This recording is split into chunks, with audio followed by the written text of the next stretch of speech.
Hello aspirants, welcome to M civil services. मैं अभिषेक कुमार आपका स्वागत करता हूं हमारे प्लेटफॉर्म पे, जहां आज मैं आपके साथ शेयर करने वाला हूं पब्लिक एडमिनिस्ट्रेशन के टॉपिक्स, ठीक है, जो कि सीजीपीएससी 2025 मेंस को ध्यान में रखकर हमने स्टार्ट किया। इसी सीरीज में हम आगे आने वाले टाइम में बाकी बचे हुए इंपॉर्टेंट टॉपिक्स को भी कवर करेंगे, जिसमें मैं आपके साथ कवर करूंगा पेपर 7 पूरा और पेपर 3 यानी जीएस पेपर 1 का पार्ट 2 पूरा, जिसमें कॉन्स्टिट्यूशन एंड पब्लिक एडमिनिस्ट्रेशन है। साथ ही बाद में मैं आपके साथ फिलॉसफी एंड सोशियोलॉजी भी कवर करूंगा, यानी पेपर 6 भी कवर करूंगा। तो बिना देरी किए आज हम स्टार्ट करते हैं पब्लिक एडमिनिस्ट्रेशन को समझने का। आपके सारे इंपॉर्टेंट टॉपिक्स हम यहाँ कवर करेंगे।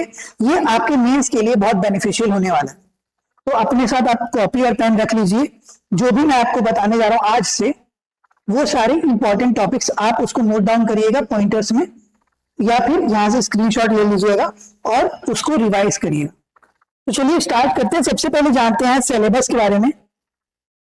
तो सिलेबस की जब हम बात करें तो कॉन्स्टिट्यूशन और पब्लिक एडमिनिस्ट्रेशन एक साथ दिया हुआ है। जीएस पेपर 3 या बोल सकते हैं जीएस पेपर 1 या पेपर 3 का पार्ट 2 के बारे में, ठीक है। पार्ट 2 की बात करें हम, तो पार्ट 2 में कॉन्स्टिट्यूशन और पब्लिक एडमिनिस्ट्रेशन दोनों हैं। यहां पे पब्लिक एडमिनिस्ट्रेशन के टॉपिक समझते हैं। जो आज मैं आपके साथ शेयर करूंगा वो है meaning, scope, nature and importance. इन सबको एक साथ समझेंगे, ठीक है। यानी कि उसका जो लोक प्रशासन है उसका अर्थ क्या है, उसका क्षेत्र कहां तक है, फिर उसकी प्रकृति कैसी है, और लास्ट में उसका महत्व, यानी जो हम पढ़ रहे हैं उसकी क्या इंपॉर्टेंस। फिर बारी आती है public administration and private administration under liberalisation के बारे में, ठीक है। आपको पता है कि जो 1980s 90s का टाइम था, उस समय एलपीजी रिफॉर्म्स यानी लिबरलाइजेशन, ग्लोबलाइजेशन एंड प्राइवेटाइजेशन, जिसे हम हिंदी में उदारीकरण, निजीकरण और वैश्वीकरण की बात करते हैं, उसका एक पार्ट उदारीकरण। उदारीकरण का मतलब क्या था उसको समझेंगे, और उसके संदर्भ में निजी प्रशासन और लोक प्रशासन में क्या अंतर हुआ है, क्या उसमें चेंजेस आए हैं, ये हम समझेंगे। फिर बारी आती है नवीन लोक प्रशासन या न्यू पब्लिक एडमिनिस्ट्रेशन के बारे में। फिर जानेंगे developmental administration and comparative administration, तुलनात्मक और विकास प्रशासन के बारे में। ये दोनों एक साथ चल रहा था, इसलिए एक साथ दिया हुआ, ठीक है। ये जो 1970s 80s का टाइम था, उस समय स्टार्ट हुआ था विकास प्रशासन और तुलनात्मक लोक प्रशासन। तो कहा यह जाता था कि तुलना करना है दो अलग अलग राज्यों के या दो अलग अलग देशों के गवर्नेंस को, ताकि हम बेहतर रिजल्ट ला सके, ठीक है। आगे समझेंगे उसको डिटेल में। फिर बारी आती है new dimensions in public administration. हमें पता है कि जैसे जैसे कोई भी चीज आगे बढ़ती है वो इवॉल्व होती है, ठीक है, उसमें परिवर्तन होता है। तो उस परिवर्तन में कुछ ना कुछ नए आयाम जोड़े जाते हैं, तो वही नए आयाम या वो परिवर्तन हम देखेंगे यहाँ पे। फिर जानते हैं स्टेट वर्सेस मार्केट के बारे में, ठीक है। राज्य बनाम आपका बाजार, उसको समझेंगे। फिर रूल ऑफ लॉ के बारे में समझेंगे। फिर जानेंगे ऑर्गेनाइजेशन। तो ऑर्गेनाइजेशन यानी संगठन या संस्थान, उसके क्या सिद्धांत प्रिंसिपल्स होते हैं, उसकी क्या अप्रोच होती है, कैसे वो आगे बढ़ता है, और उसका क्या ढांचा या स्ट्रक्चर होता है, ये समझेंगे। फिर जानेंगे मैनेजमेंट या प्रबंधन के बारे में। तो प्रबंधन कैसे होता है, एक लीडरशिप के द्वारा होता है, ठीक है, कोई ना कोई नेतृत्व करता चाहिए। फिर पॉलिसी डिटरमाइन करना होता है, फिर नीति निर्धारण करना होता है। फिर बारी आती है डिसीजन मेकिंग की, कि निर्णय क्या होगा। फिर बारी आती है इंस्ट्रूमेंट ऑफ एडमिनिस्ट्रेटिव मैनेजमेंट। हमने एडमिनिस्ट्रेशन पढ़ा, मैनेजमेंट पढ़ा, अब दोनों को जोड़ेंगे ताकि प्रशासन और प्रबंधन दोनों साथ में काम कर पाए और हमें अच्छा रिजल्ट मिले। तो उसके लिए क्या जरूरी है, कोऑर्डिनेशन यानी समन्वय, ठीक है, डेलीगेशन, क्योंकि एक आदमी सारा काम नहीं कर सकता, तो डेलीगेट किया जाता है कि भाई थोड़ा काम आप कर दीजिए मेरे लिए, अपने सबऑर्डिनेट को दिया जाता है। कम्युनिकेशन यानी संचार, संवाद। और फिर लास्ट में ऑब्जर्वेशन एंड मोटिवेशन, क्योंकि अब जब सारे कार्य हो रहे हैं एक संस्थान में, एक संगठन में, तो क्या होता है कि उसमें एक पद्धति होती है, ऊपर से नीचे एक हायरार्की होती है, ठीक है, पदावली बोल सकते हैं हम जिसे। तो उसमें जो ऊपर होता है वो नीचे वाले पर नियंत्रण या क्या बोलेगा ऑब्जर्वेशन करेगा, ताकि वो जो कार्य कर रहे हैं वो सही से हो सके, सुचारू हो सके। और लास्ट में उनमें कई लोग जो ठीक से काम नहीं कर पा रहे हैं या किसी भी कारण से वो पिछड़ रहे हैं, उन्हें मोटिवेट करने का काम भी लीडर का होता है। तो मोटिवेशन फैक्टर्स क्या होते हैं ये भी समझेंगे। फिर बारी आती है एडमिनिस्ट्रेटिव रिफॉर्म्स, यानी कि प्रशासनिक परिवर्तन या चेंजेस क्या हो रहा है। फिर आता है good governance and e governance. ICT का टाइम है, तो इंफॉर्मेशन टेक्नोलॉजी में आपको देखने को मिलेगा कि बहुत आसान हो गया है आपके लिए कोई कार्य कर पाना। आप घर बैठे बैठे कोई भी काम कर लेते हैं। जोमेटो, स्विगी, ब्लिंकिट, इनके माध्यम से आप घर बैठे बैठे सामान मंगवा रहे हैं। आप गवर्नमेंट के लिए ई गवर्नेंस के माध्यम से आप कोई भी डॉक्यूमेंट्स मंगवा सकते हैं, आरटीआई कर सकते हैं। आप यूपीआई के पेमेंट माध्यम से आप क्या कर सकते हैं, आसानी से पेमेंट कर सकते हैं। तो ये सारा फॉर्म है ई गवर्नेंस का। ई गवर्नेंस की बात करें तो यहां से फिर गुड गवर्नेंस भी आता है। गुड गवर्नेंस का ही पार्ट है ई गवर्नेंस। गुड गवर्नेंस का मतलब क्या है?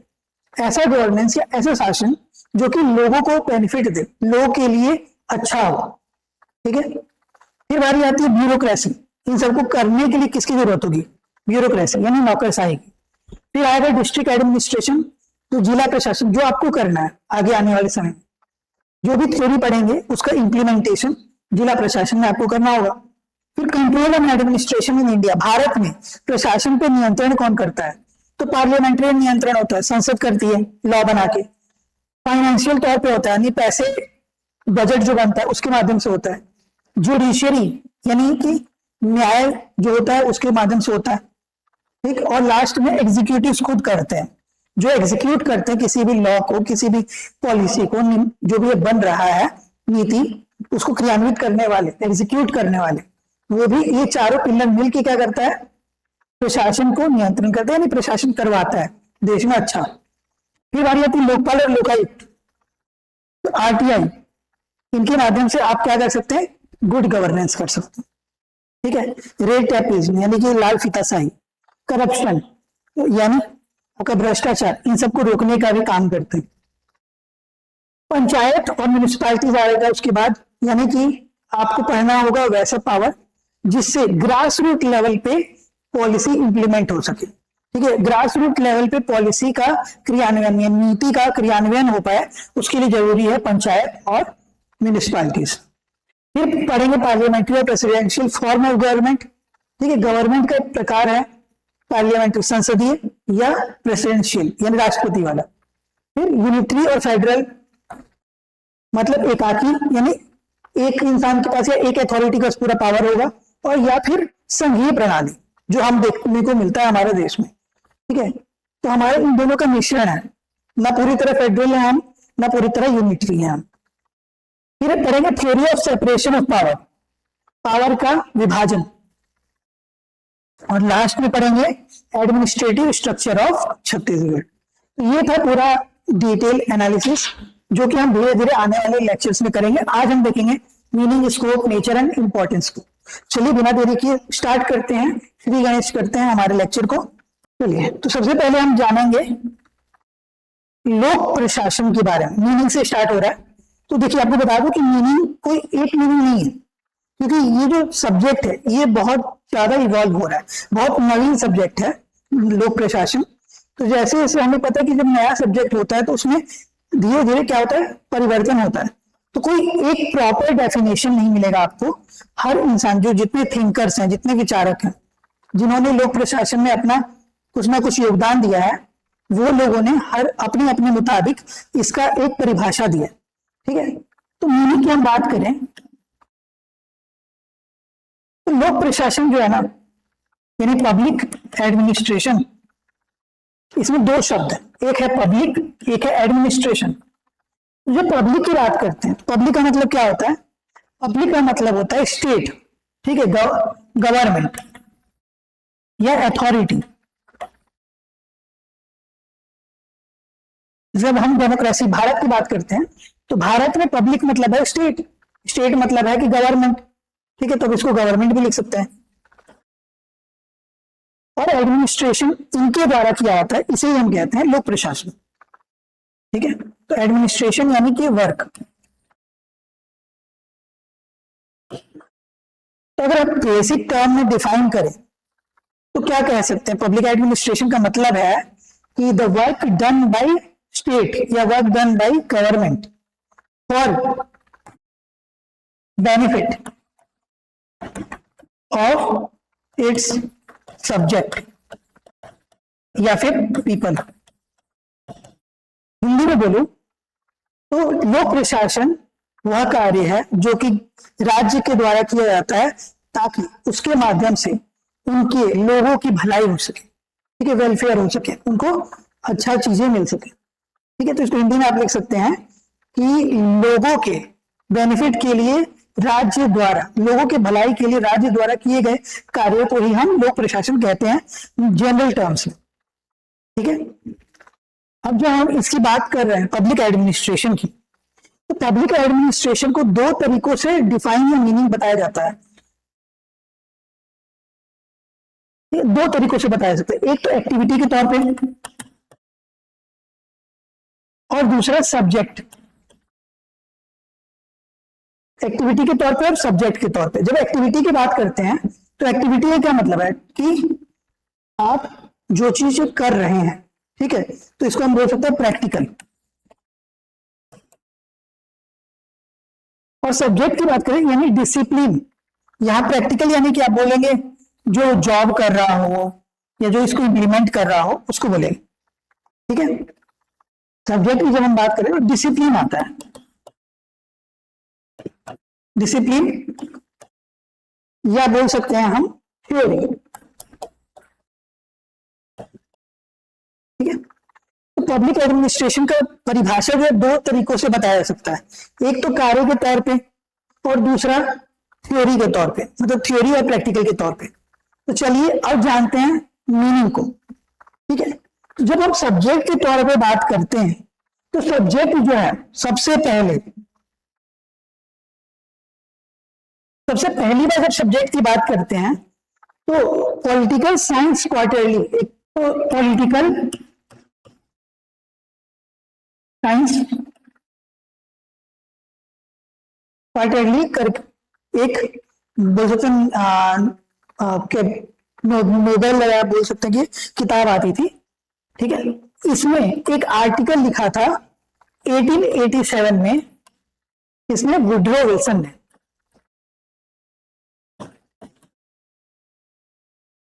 वुड्रो विल्सन का एक लेख छपा पॉलिटिकल साइंस क्वार्टरली में, ठीक है। उसका नाम था द स्टडी ऑफ एडमिनिस्ट्रेशन।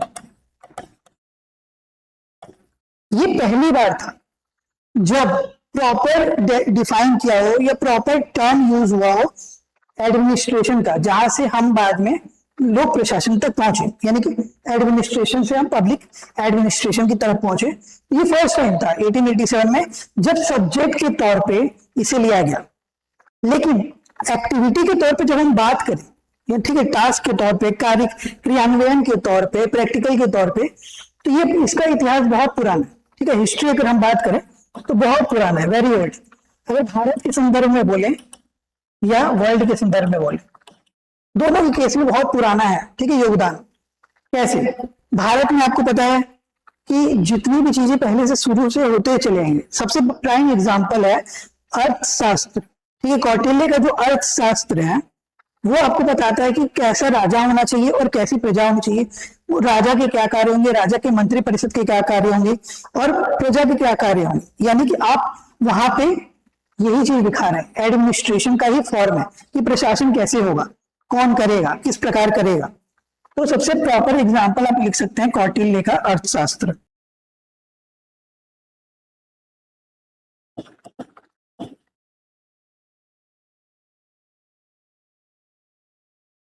अर्थशास्त्र कौटिल्य का। इसके अलावा आपको दिखाई देगा रजत रंजनी कालाहान की राज तरंगिनी जो थी, उसमें भी आपको जम्मू कश्मीर, खासकर जम्मू और कश्मीर के हिस्से में जो राजा थे उनका क्रोनोलॉजिकल ऑर्डर, उनके कार्य के बारे में पता चलता है। तो बेसिकली आपको एडमिनिस्ट्रेशन के बारे में पता चलता है। ऐसे बहुत सारे एग्जाम्पल्स आपको देखने को मिलेंगे जहां प्रशासन के बारे में देखने को मिलता है, ठीक है, कार्य के तौर पे। किताब के तौर पे ये अलग से पढ़ाई के तौर पे नहीं देखा गया था, ठीक है, यहाँ पे अलग से स्टडी नहीं किया गया था, जैसे यहाँ पे सब्जेक्ट के तौर पे पहली बार देखा गया 1887। दुनिया भर में बोला जाए तो प्लूटो थे, ठीक है, मैकियावेली थी, इनका जो किताब था द प्रिंस, मैकियावेली की किताब थी द प्रिंस, इसमें भी बताया गया है कि राजा को या जो राज कर रहा है उसे क्या होना चाहिए, कैसे कार्य करना चाहिए। इससे बहुत सारे एग्जाम्पल है, ठीक है। लेकिन जो प्रॉपरली आप देखेंगे कि ये धीरे धीरे इस तरफ कैसे आया, तो इसकी शुरुआत होती है, इसके पहले जब एक और बार कोशिश की गई सब्जेक्ट के तौर पे बनाने की, तो वो थी फ्रांस में 1859 में विवियन के द्वारा लिखी गई किताब। उस किताब का नाम था, इसके पहले 1812 में भी एक बार ट्राई हुआ था, लेकिन उससे ज्यादा डेप्थ में यहाँ विवियन ने लिखा था एटीट्यूड एडमिनिस्ट्रेट या एडमिनिस्ट्रेशन के बारे में, ठीक है। बोल सकता है इंग्लिश में इसको बोलते हैं एडमिनिस्ट्रेटिव स्टडी, ठीक है, एडमिन स्टडी। यहीं से स्टार्ट हुआ, यहीं से आइडिया आने लगा। और 1887 में वुड्रो विल्सन ने पहली बार एक लेख लिखा जहां प्रॉपरली डिफाइन किया है कि प्रशासन सब्जेक्ट के तौर पे पढ़ने की आवश्यकता है, ताकि एक अलग डिसिप्लिन बने और हम बहुत अच्छी तरीके से आसानी से प्रशासन को या जो कार्य करना चाहते हैं लोगों के लिए वो कर पाए, ठीक है। तो ये था ऐतिहासिक रूप से। अब यहां से हम इसको इसके बाद डिफाइन करते हैं।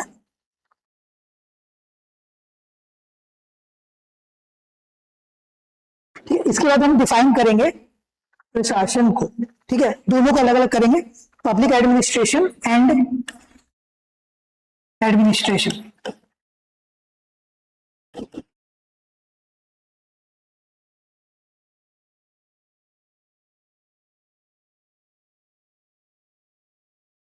ठीक है, एडमिनिस्ट्रेशन और पब्लिक एडमिनिस्ट्रेशन को अलग अलग डिफाइन करते हैं। तो कुछ थिंकर्स के माध्यम से डिफाइन करेंगे ताकि आंसर में आप उसको इंप्लीमेंट या इनकलकेट करें और आपको थोड़ा नंबर ज्यादा मिले। तो एडमिनिस्ट्रेशन की बात करें तो पिफनर, जॉन एफ पिफनर और प्रेस्टस,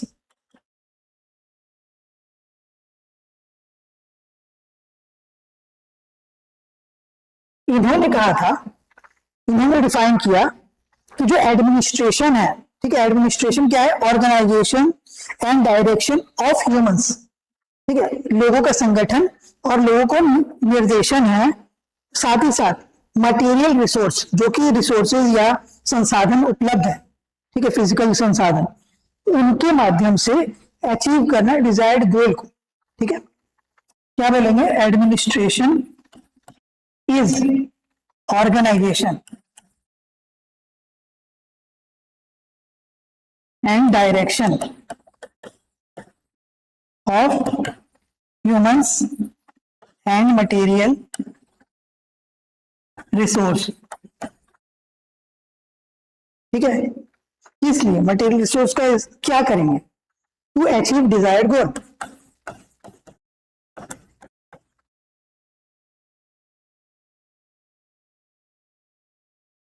ठीक है, बहुत ही बेसिक चीजें बताई उन्होंने। बोला कि भाई प्रशासन का मतलब क्या है, प्रशासन का मतलब है कि आप निर्देशन और डायरेक्शन देंगे किसको, ह्यूमंस को, और मटेरियल रिसोर्स इकट्ठा करेंगे ताकि आप अचीव कर सके डिजायर्ड गोल।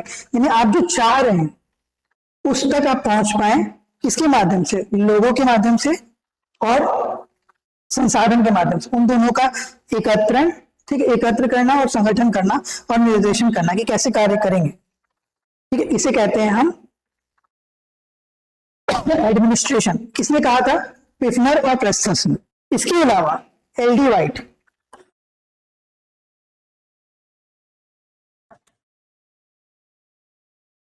इन्होंने क्या कहा, इन्होंने कहा कि भाई जो एडमिनिस्ट्रेशन है वो है क्या, आर्ट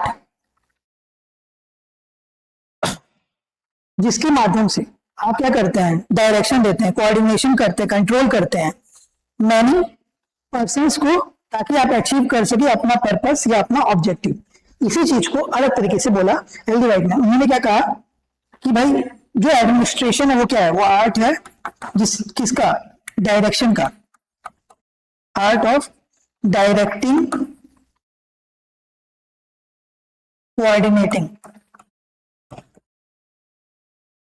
ह्यूमंस, या फिर बोल सकते हैं peoples, to achieve desired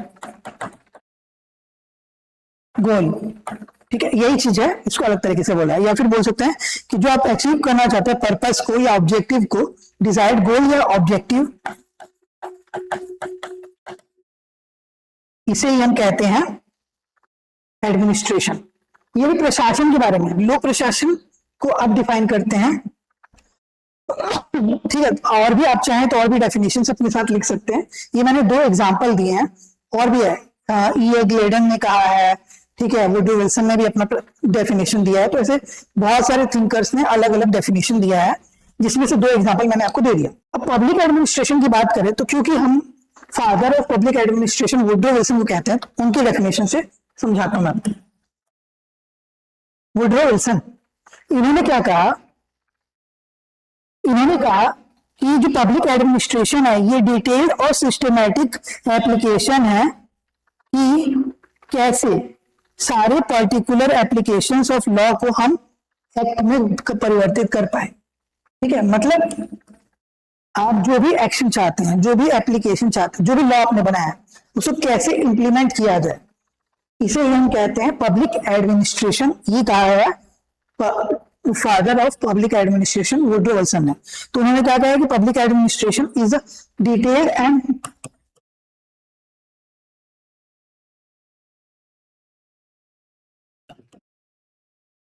systematic application,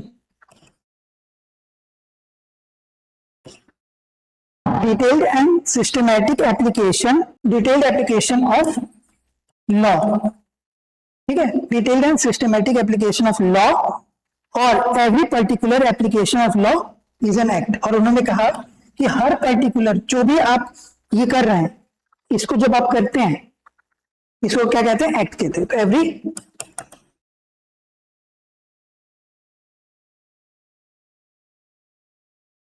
implementation या every particular application of law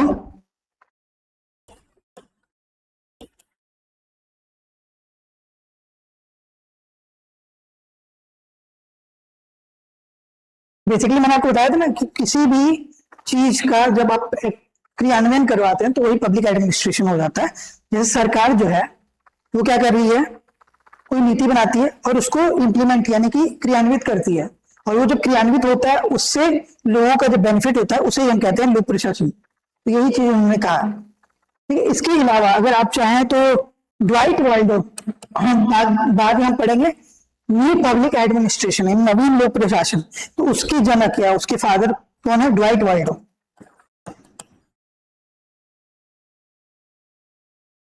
इन्होंने क्या कहा,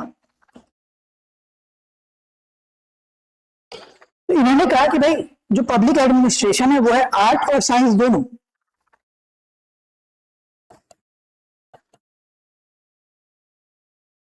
art and science of management, ठीक है,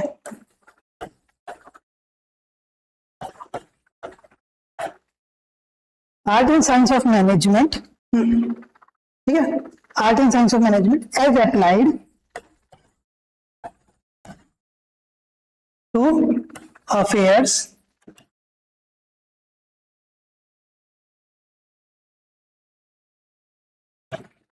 ऑफ स्टेट,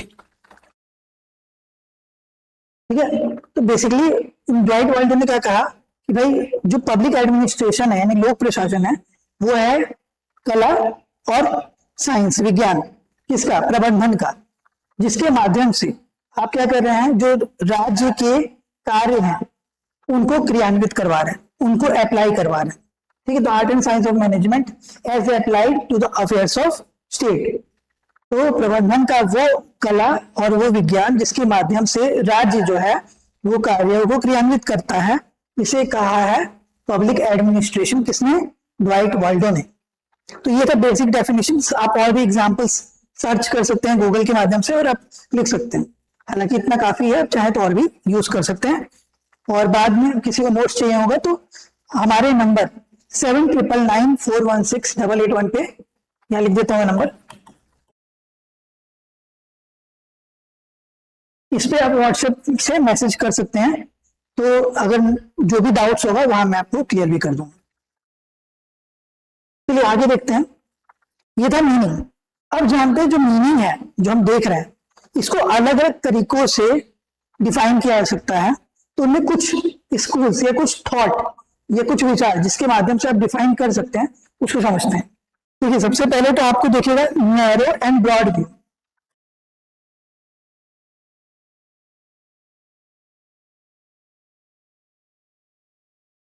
ठीक है, नैरो और ब्रॉड व्यू का मतलब क्या है? संकीर्ण, नैरो मतलब संकीर्ण या संकुचित, और ब्रॉड यानी कि विस्तृत, ठीक है, व्यापक विचारधारा। इसके माध्यम से अगर आप डिफाइन करते हैं पब्लिक एडमिनिस्ट्रेशन को, तो कैसे डिफाइन करेंगे? तो नैरो अगर बोले तो नैरो का क्या मतलब है कि भाई यहाँ पे लोक प्रशासन का मतलब सिर्फ इतना है कि जो भी लॉ बन रहा है उस लॉ को इंप्लीमेंट करवाने का काम है। ठीक है, वो गलत है सही है फर्क नहीं पड़ता है। अगर नीति निर्धारण करने वालों ने यानी पॉलिसी मेकर्स ने कोई पॉलिसी बनाई है तो एग्जीक्यूटिव का काम है उस पॉलिसी को इंप्लीमेंट करवाना। ये है नैरो व्यू, जिसे हम क्लासिकल व्यू भी कहते हैं। ठीक है, जो ऑर्थोडॉक्स व्यू है या बोल सकते हैं जो पुरानी जो विचार थे, जो सबसे पहला विचार था वो यही था कि जो लोक प्रशासन है या प्रशासन है वो बेसिकली वही है कि जो भी पॉलिसी बन रही है उस पॉलिसी को क्रियान्वित करना, गलत सही उसमें ध्यान नहीं देना।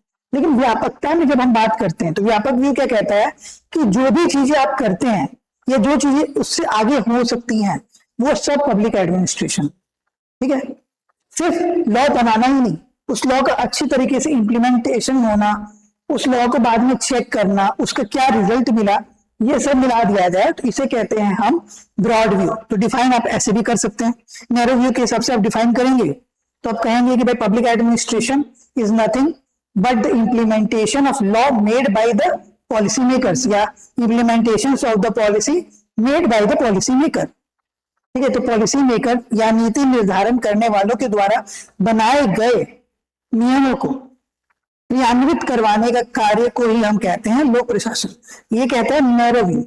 ब्रॉड व्यू, व्यापक व्यू में हम कहेंगे कि everything under the law is implemented properly and is benefiting the people comes under public administration। मतलब लोक प्रशासन के अंदर जो भी नियम बन रहे हैं उसका सैद्धांतिकता, उसका सुचारू रूप से क्रियान्वयन और उस क्रियान्वयन के बाद बेहतर रिजल्ट या बेहतर उसका परीक्षण, इसे भी हम कहते हैं लोक प्रशासन। ठीक है, ये था ब्रॉड एंड नैरो व्यू। फिर बारी आती है पॉलिटिकल स्कूल की। ठीक है, अलग अलग तरीका डेफिनेशन, बेसिकली ओवरऑल एक जैसा ही होगा। तो पॉलिटिकल स्कूल क्या कहेगा कि भाई जो भी पॉलिसी बनाई जा रही है किसके द्वारा?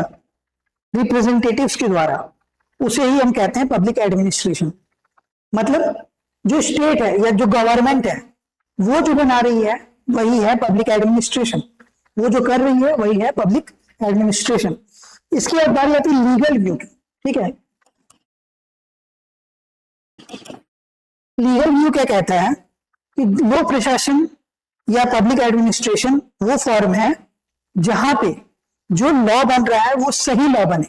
ठीक है, ये देखना कार्य होता है किसका? जो भी संस्थान वो लॉ बना रही है और उसकी अगर इतर हम देखें तो किसी और को पावर डेलीगेट किया जाता है जो कि उस लॉ को चेक करती है। जैसे हमारे देश में जुडिशियरी के पास ये पावर है कि वो जुडिशियल रिव्यू के माध्यम से क्या कर सकती है, कोई भी लॉ को निरीक्षण कर सकती है। ठीक है, उसको चेक एंड बैलेंस कर सकती है। तो ये हो गया लीगल व्यू पब्लिक एडमिनिस्ट्रेशन का। फिर आता है पब्लिक विल व्यू। ठीक है, पब्लिक विल मतलब होता है पब्लिक वेलफेयर। ये बेसिकली क्या कहता है? ये कहता है कि everything which is done for the welfare of society या welfare of the subject या welfare of the people is called public administration। यानी every law made for the benefit of the people is called public will view of public administration। मतलब public will view के हिसाब से हम बताएं तो बोलेंगे कि जो भी वेलफेयर यानी जो भी बेहतरी के लिए किए गए कार्यों के लिए बनाए गए नियमों को ही हम पब्लिक एडमिनिस्ट्रेशन कहते हैं। यानी लोक प्रशासन वो प्रशासन है जिसके माध्यम से हम जनता या लोगों की भलाई करते हैं। ठीक है, इसके बाद बारी आती है प्रोसेस व्यू की।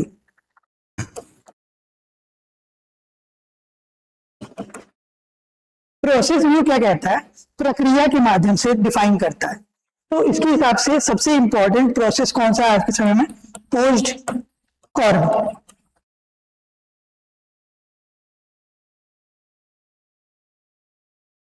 ठीक है, पोस्ट कॉर्ब ये 7 1 2 3 4 5 6 7 अलग अलग शब्दों का मिश्रण है। ठीक है, एक्रोनिम है पोस्ट कॉर्ब, प्लानिंग, ऑर्गेनाइजेशन, ठीक है, फिर शेड्यूलिंग, फिर आप आगे से मैं आपको बाद में बताऊंगा पूरे डिटेल में इसको। ठीक है, कोऑर्डिनेशन, बजटिंग, रिपोर्टिंग, ये सब चीजें आती हैं प्रोसेस में, प्रक्रिया हो रही है। ठीक है, सबसे पहले आप क्या करेंगे, पब्लिक एडमिनिस्ट्रेशन को डिफाइन अगर इसके माध्यम से करेंगे तो कोई भी एडमिनिस्ट्रेशन या पब्लिक एडमिनिस्ट्रेशन क्या है, is a process where planning is done, organisation is done, scheduling या बोल सकते स्कीमिंग इज डन, ठीक है, direction is done, coordination, reporting, budgeting is done. इसी तरीके से और भी अलग अलग प्रोसेस है। ये मोस्ट इंपॉर्टेंट प्रोसेस है पोस्ट कॉर्ब। ठीक है, लूथर गुलिक और अर्विक के द्वारा दिया हुआ है, आगे हम इसको समझेंगे। ठीक है, इसके माध्यम से प्रोसेस व्यू के माध्यम से आप डिफाइन करेंगे कि public administration is a process या फिर public administration is a type of administration where everything is done via process. ठीक है, किसी प्रक्रिया के माध्यम से किया जाने वाला प्रशासन ही हम कहते हैं लोक प्रशासन या पब्लिक एडमिनिस्ट्रेशन। ठीक है, इसको डिटेल में आपको डेफिनेशन मिल जाएगा हर जगह, मैं नोट्स भी आपको बोलिएगा तो प्रोवाइड करवा दूंगा आगे, जब हमारा पूरा कोर्स कंप्लीट हो जाएगा तो सारे का नोट्स मैं आपको दे दूंगा। इसके अलावा आता है सब्जेक्ट मैटर व्यू।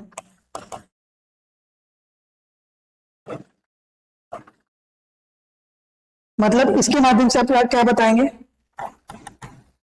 लोक प्रशासन वो प्रशासन है जिसका किसी एक कार्य से संबंधित, मतलब किसी एक सब्जेक्ट से संबंधित हम बात कर रहे हैं। एग्जांपल ले लेते हैं, मान लेते हैं कि अभी हमारा कार्य है गवर्नमेंट का रोड बनाना, तो प्रशासन यहाँ पे तब हम क्या बताएंगे कि लोक प्रशासन वो प्रशासन है जहां पे हम लोगों की भलाई के लिए रोड बना रहे। सपोज एग्जाम्पल दे, तो सब्जेक्ट मैटर क्या होता है, कोई भी उस समय सिचुएशन में जो भी सब्जेक्ट होगा, जो भी आपके लिए जरूरी होगा, या सब्जेक्ट या पीपल उनकी जरूरत के लिए कार्य किया जाने वाला लोक प्रशासन कहलाता है। और लास्ट में आता है मार्केट व्यू।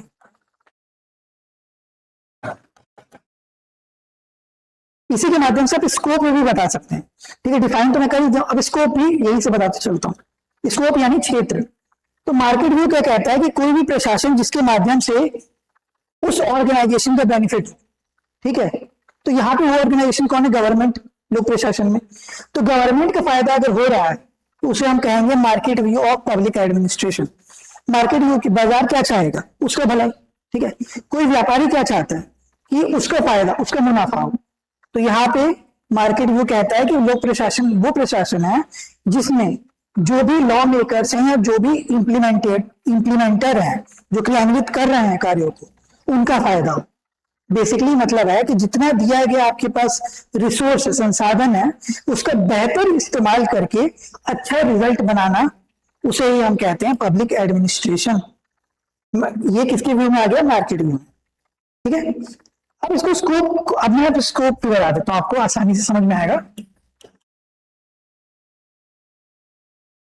स्कोप की बात करें यानी क्षेत्र की बात करें, तो क्षेत्र मतलब कहां तक उसका विस्तार है, यानी लोक प्रशासन का विस्तार कहां तक है।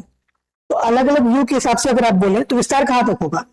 अगर आप नैरो ब्रॉड व्यू के हिसाब से करें तो नैरो व्यू का क्या होगा, विस्तार या क्षेत्र सिर्फ और सिर्फ इंप्लीमेंटेशन पार्ट।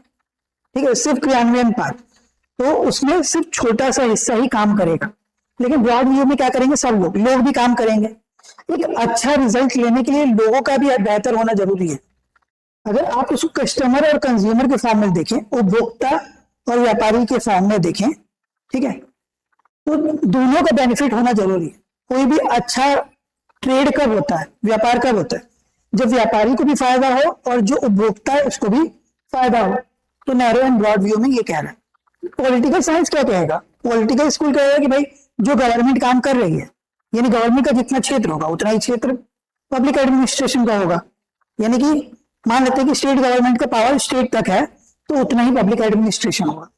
सेंट्रल गवर्नमेंट का पावर सेंटर यानी पूरे इंडिया में है तो इंडिया पूरा हिस्सा पॉलिटिकल साइंस का क्षेत्र कहलाएगा। लीगल व्यू में क्या कहलाएगा? लीगल व्यू में बोलेंगे तो बोलेंगे क्षेत्र कहां तक है जहां तक वो सही है, जहां गलत हुआ वहां पे वो खत्म हो जाएगा। वही है पब्लिक।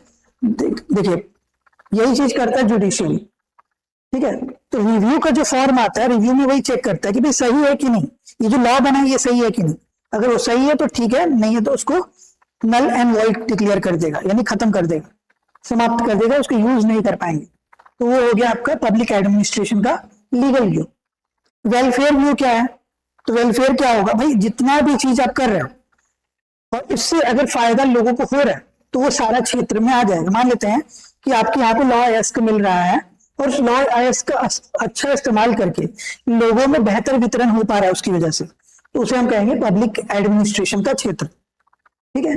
पोस्ट कॉर्प यानी प्रोसेस व्यू के हिसाब से भी आप डिफाइन कर सकते हैं। तो ऐसे बहुत सारे तरीके हैं जिसके माध्यम से आप स्कोप को बता सकते हैं, क्षेत्र को बता सकते हैं, ठीक है। अलग अलग लोगों ने भी स्कोप को अलग अलग तरीकों से बताया है। जैसे मैंने आपको बताया कि मीनिंग एक नहीं है, तो फिर स्कोप भी यानी क्षेत्र भी एक नहीं होगा ना, व्यापक होगा। तो सबसे पहले विलोबी की बात करते हैं। विलोबी ने बताया कि स्कोप जो होता है वो अलग अलग तरीकों से हम बता सकते हैं। सबसे पहले ओवरहेड, ठीक है, ओवरहेड एडमिनिस्ट्रेशन के माध्यम से बता सकते हैं। इसके भी कुछ पार्ट्स हैं। ओवरहेड एडमिनिस्ट्रेशन है कि जो ऊपर पावर में हो, तो मैनेजर होते हैं, ठीक है। फिर उसके अलावा टूल्स और टेक्निक होता है, पोस्ट कॉर्प होता है। ओवरहेड एडमिनिस्ट्रेशन के तीन हिस्सों से बताया जाता है। प्रोसेस में पोस्ट कॉर्प, ठीक है, मैनेजेरियल जो टॉप पे बैठा है, मैनेजर बैठा है वो, और दूसरा टूल्स एंड टेक्निक्स,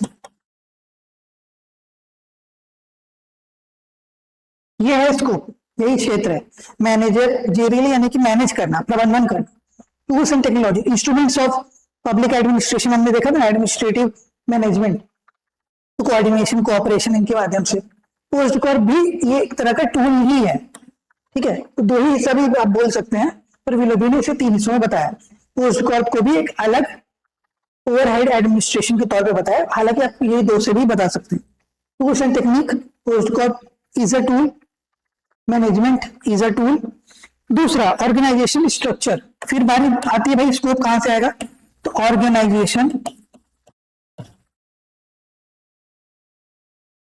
स्ट्रक्चर के माध्यम से, ठीक है। ऑर्गेनाइजेशन स्ट्रक्चर की बात करें तो हायरार्की है, स्पैन ऑफ कंट्रोल है,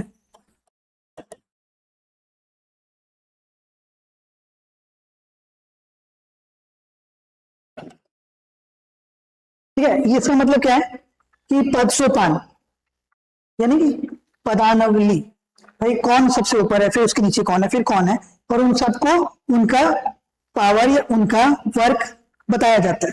कि भाई जो मैनेजमेंट में है, मान लेते हैं कि जो चेयरमैन है सबसे ज्यादा पावर होगा, सबसे ज्यादा उसका अथॉरिटी होगा, फिर वो दूसरे को देगा, मैनेजिंग डायरेक्टर को देगा, मैनेजिंग डायरेक्टर उसके नीचे वाले को देगा, ऐसे करते हुए नीचे तक जाएगा।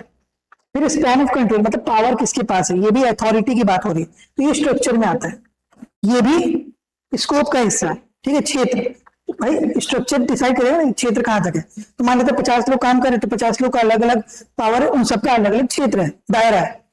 वैसे ही पावर किसके पास कितना है वो भी एक दायरा है। फिर बारी आती है मटेरियल एंड सप्लाई की, ठीक है। तीसरा हिस्सा आता है फिर रिसोर्सेस की जरूरत है ना, बिना रिसोर्स के काम कैसे होगा।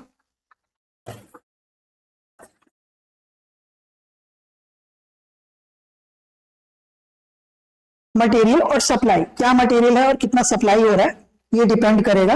बेसिकली आपका अगर ऑफिस है तो बिल्डिंग होना चाहिए, ठीक है। इसके अलावा अगर आपके पास कुछ और कार्य है तो प्रोक्योरमेंट्स, मान लेते सामान चाहिए आपको, बेच रहे हैं आप कुछ सामान, तो सामान चाहिए, तो इसमें आता है आपका दो हिस्सा,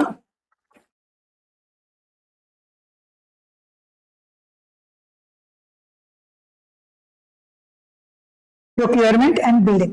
ये विलोबी ने बताया, ठीक है, ये विलोबी के तरीके हैं स्कोप को डिफाइन करने के। फिर चौथा बोलते हैं विलोबी कि भाई चौथा स्कोप क्या है इनका, ये सब मिला दिया तो ये पूरा स्कोप है। तो चौथा है भाई पर्सनल मैनेजमेंट, पर्सनल मैनेजमेंट।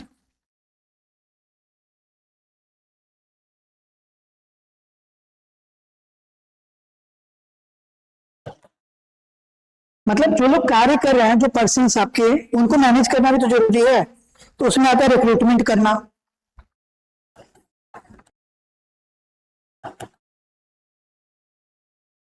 ठीक है, रिक्रूट करना मतलब किसी को जॉब ज्वाइन करवाना। दूसरा फिर सिलेक्शन करना,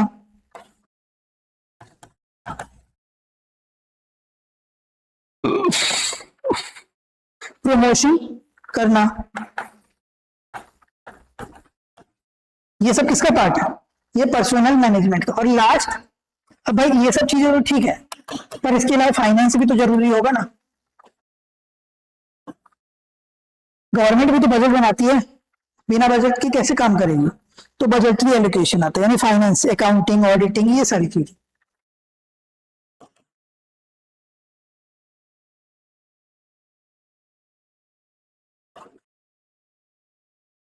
ये सब क्या है? Scope of public administration defined by Willoughby, ठीक है, विलोबी के द्वारा। 5 तरीके: ओवरहेड एडमिनिस्ट्रेशन, फिर ऑर्गेनाइजेशनल स्ट्रक्चर, फिर मटेरियल और सप्लाई, फिर पर्सनल मैनेजमेंट, और लास्ट में फाइनेंस। इन सबको मिला दिया जाए तो ये पूरा क्षेत्र है किसका? प्रशासन का या लोक प्रशासन का। ठीक है, इसके बाद बारी आती है मैक्वीन ने क्या कहा। ठीक है, तो मैक्वीन के द्वारा, मैक्वीन ने कहा भाई 3 चीजें: स्कोप ऑफ पब्लिक एडमिनिस्ट्रेशन, सबसे पहली तो चीज है 3 M's, ठीक है, 3 M, मैन यानी कि जो पर्सनल है, जो वर्कर है। दूसरा मटेरियल, जो आपको सामान चाहिए, रिसोर्स। और तीसरा मैनेजमेंट, ठीक है, या मेथड। बेसिकली टूल्स की बात हो रही है, ठीक, पर्सनल की बात हो रही है, और रिसोर्स की बात हो रही है, इन तीनों का। तो इसे कैसे डिफाइन करेंगे आप? इसे डिफाइन भी कर सकते हैं कि मैक्वीन के द्वारा कहा गया कि पब्लिक एडमिनिस्ट्रेशन या फिर एडमिनिस्ट्रेशन को भी डिफाइन करेंगे, पब्लिक दोनों को कर सकते हैं आप। अगर आप स्टेट की कॉन्सेप्ट से डिफाइन कर रहे हैं तो पब्लिक एडमिनिस्ट्रेशन या लोक प्रशासन हो जाएगा, लेकिन अगर ओवरऑल बता रहे हैं तो एडमिनिस्ट्रेशन हो जाएगा, दोनों चलेगा। तो इनका कहना था कि भाई कोई भी प्रशासन को डिफाइन करना हो तो इस तरीकों से कर सकते हैं कि लोगों के द्वारा जो रिसोर्स या जो संसाधन उपलब्ध है उस पर बेहतर मेथड, बेहतर टेक्निक का इस्तेमाल करके अच्छा रिजल्ट लाना, इसे ही हम कहते हैं लोक प्रशासन या प्रशासन। ठीक है, तो 3 M's की बात की थी मैक्वीन ने। इसके अलावा और भी आपको बताया जा सकता है, ठीक है, मैंने ब्रॉड व्यू, नैरो व्यू आपको बता ही दिया। मैनेजेरियल व्यू एक होता है,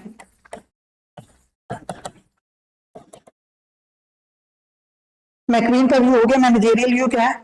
मैनेजर के द्वारा किया गया काम, यानी कि बेसिकली बोलेंगे और एंड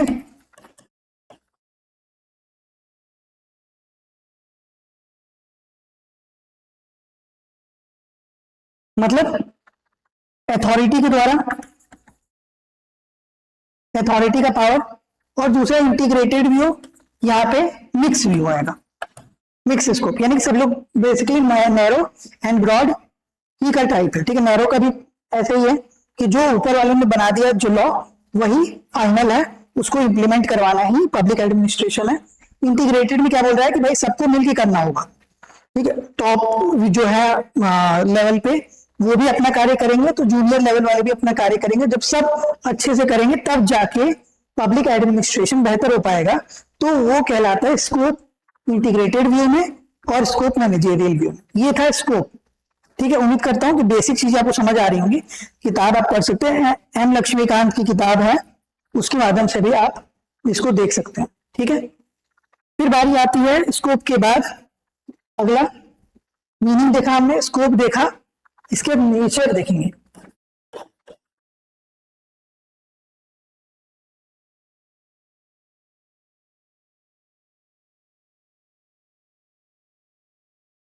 नेचर की जब हम बात करते हैं, प्रकृति की बात करते हैं, तो पब्लिक एडमिनिस्ट्रेशन की क्या प्रकृति है?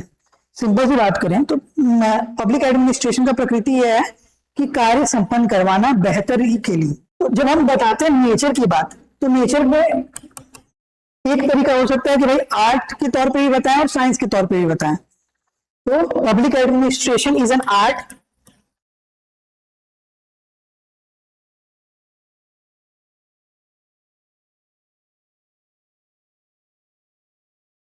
ठीक है, आर्ट भी है और साइंस भी है। हमने डेफिनेशन में देखा था ना कि it is art and science of management to application of affairs of state, कहा था ना।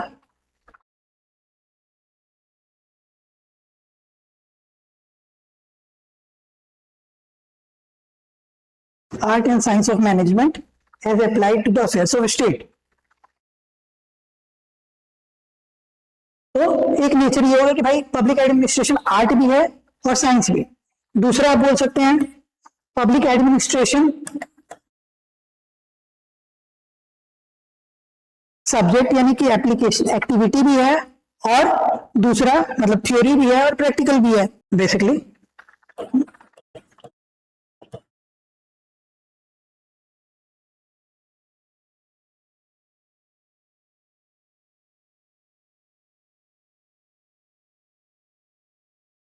प्रोफेशन भी है और डिसिप्लिन भी है, यानी कि जो हमने देखा था पहले कि क्या क्या है, दो तरीकों से एक्टिविटी भी है, ठीक है, और स्टडी भी है, डिसिप्लिन भी है। तो सब्जेक्ट को पढ़ते भी हैं हम, नेचर क्या पढ़ने के लिए भी है, थ्योरी और प्रैक्टिकल भी है। जॉब करते हैं ना, आपको प्रोफेसर्स मिलेंगे पब्लिक एडमिनिस्ट्रेशन के, आपको अलग अलग जगह काम करने वाले जितने एग्जीक्यूटिव्स हैं वो भी पब्लिक एडमिनिस्ट्रेशन को एक्टिविटी के तौर पे कर रहे हैं, तो वो भी होंगे।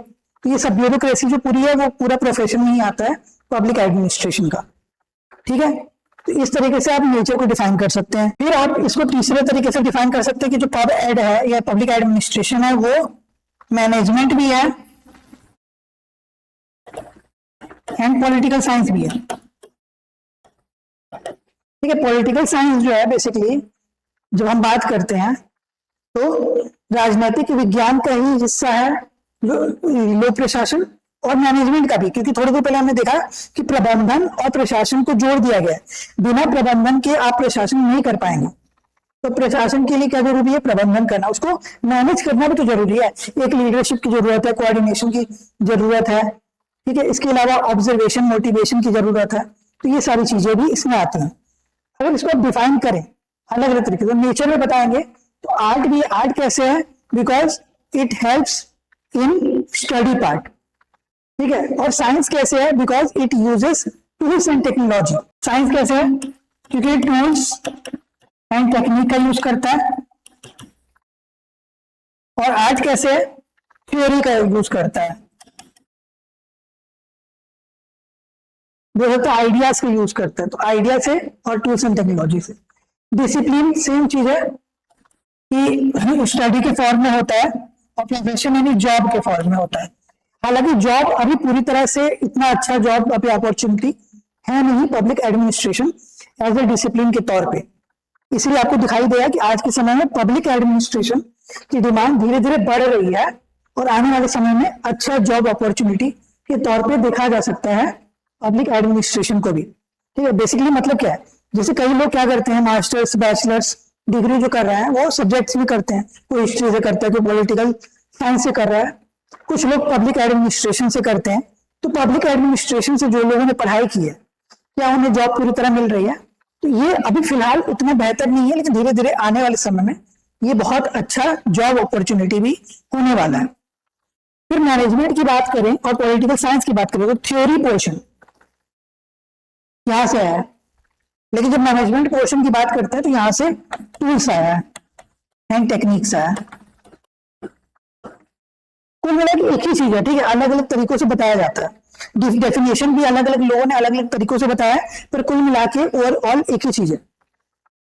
यहां भी सेम चीज देखने को मिलेगा आपको, ठीक है। तो मैनेजमेंट से टूल्स एंड टेक्नोलॉजी जैसे पोस्ट कॉर्व हो गया, मैन मटेरियल का मैनेजमेंट हो गया, ये कैसे कोऑर्डिनेशन होता है, कैसे लीडरशिप होता है, ये सारी चीजें हम यहाँ से ली।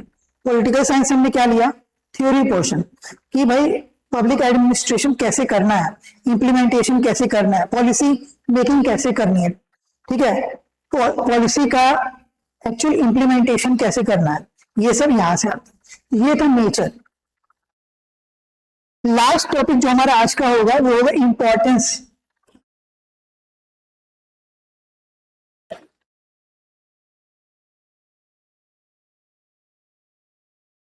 जब इंपॉर्टेंस की बात करें तो इंपॉर्टेंस बहुत सारा है। आप इसको पब्लिक एडमिनिस्ट्रेशन को देखने को मिलता है आपको हर एक form of government policy making में, हर एक form of government policy indicators में, हर एक form of government policy implementation में। तो बहुत सारा इसका आपको इंपॉर्टेंस देखने को मिलेगा। उसमें से कुछ इंपॉर्टेंस है आपका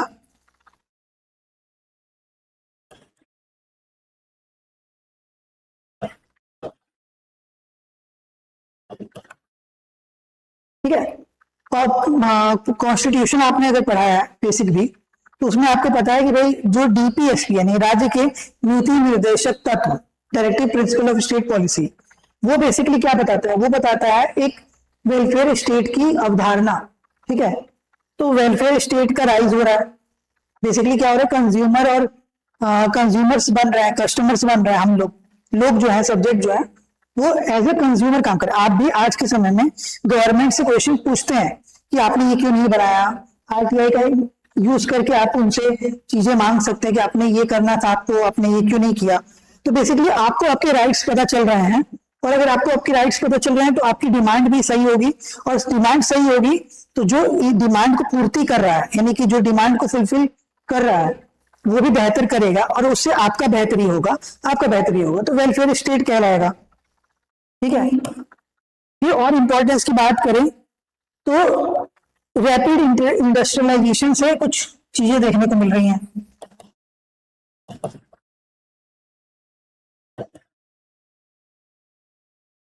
ठीक है, ये इंपॉर्टेंस है पब्लिक एडमिनिस्ट्रेशन आज के समय में। तो रैपिड इंडस्ट्रियल ग्रोथ से दो चीजें होती है, पॉजिटिव भी हो सकती है, नेगेटिव भी हो सकती है। पॉजिटिव की बात करें तो इससे एम्प्लॉयमेंट मिलेगा, बट एनवायरमेंटल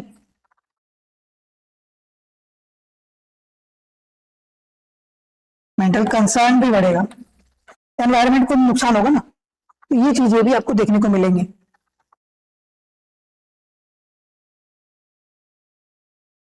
तीसरा आपको देखने को मिल रहा है कि भाई पब्लिक एडमिनिस्ट्रेशन का इस्तेमाल करके ई गवर्नेंस का फॉर्म जो आप देख रहे हैं, तो science and technology, tools and technology का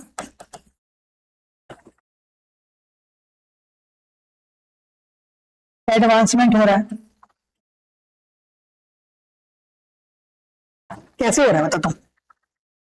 क्या हो रहा है कि लोक प्रशासन जब हम करते हैं तो हम दूसरों से सीखते हैं, दूसरों से बात करते हैं। तो एक देश दूसरे देश के साथ कई सारे समझौते करता है, तो उसी में साइंस एंड टेक्नोलॉजी का भी समझौता आपको देखने को मिलता होगा कि भाई हम दूसरे देश से क्या कर रहे हैं, साइंस एंड टेक्नोलॉजी के फॉर्म में। जैसे इजराइल से कुछ चीजें हम लेते हैं, कुछ यूएस से लेते हैं, कुछ रशिया से लेते हैं, कुछ हम अपना टेक्नोलॉजी देते हैं।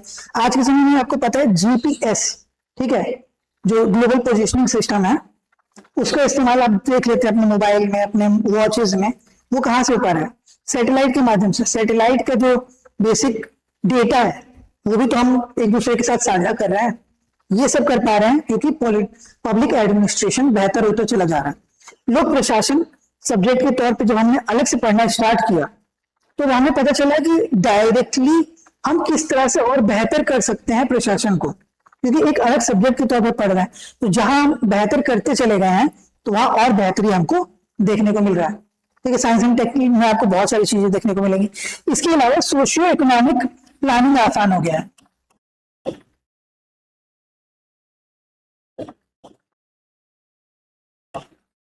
ठीक है, पहले 5 ईयर प्लान होता था, आजकल ईयरली प्लान आता है। नीति आयोग जो है वो ईयरली प्लान लाता है। तो इससे जो बेसिकली सोशल यानी सोसाइटी में, समाज में और आर्थिक तौर पे जो डिफरेंसेस था वो थोड़ा कम होने लगा है। आपको पता है कि पर कैपिटा इनकम बढ़ रहा है, जीडीपी बढ़ रहा है।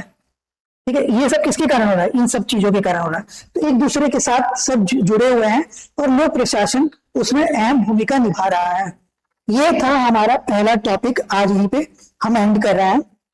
अगले टॉपिक में हम लिबरलाइजेशन के तौर पे पब्लिक एडमिनिस्ट्रेशन और प्राइवेट एडमिनिस्ट्रेशन को पढ़ेंगे, साथ ही साथ डेवलपमेंटल एंड कंपैरेटिव एडमिनिस्ट्रेशन भी देखेंगे, और आगे बचे हुए टॉपिक्स भी कवर करते चले जाएंगे आने वाले लेक्चर्स में। उम्मीद करता हूं मेरा बताया हुआ ये लेक्चर आपको अच्छा लगा होगा। अगर आपको ये लेक्चर अच्छा लगा तो प्लीज लेक्चर को लाइक करें, चैनल को सब्सक्राइब करें, क्योंकि बहुत सारे लोग चैनल देखते हैं पर सब्सक्राइब नहीं कर रहे हैं। हमारी ये जो मेहनत है ये आपके लिए है, आपको बेनिफिट पहुंचाने के लिए। अगर आप उसमें थोड़ा सा योगदान हमें देते हैं, एक लाइक करके, एक चैनल को सब्सक्राइब करके और कुछ कमेंट करके, तो उसे हमें और मोटिवेशन मिलता है ताकि हम आपके लिए और बेहतर ये सारे डेटा और फैक्ट्स के साथ लेक्चर्स ला सकें। चलिए, तो इसी के साथ इस लेक्चर को एंड करते हैं। आपको अगर लेक्चर अच्छा लगा तो हमारे साथ जुड़े रहें, अगले लेक्चर में फिर मुलाकात होगी। तब तक के लिए अपना ख्याल रखें, पढ़ते रहें। Thank you and have a nice day.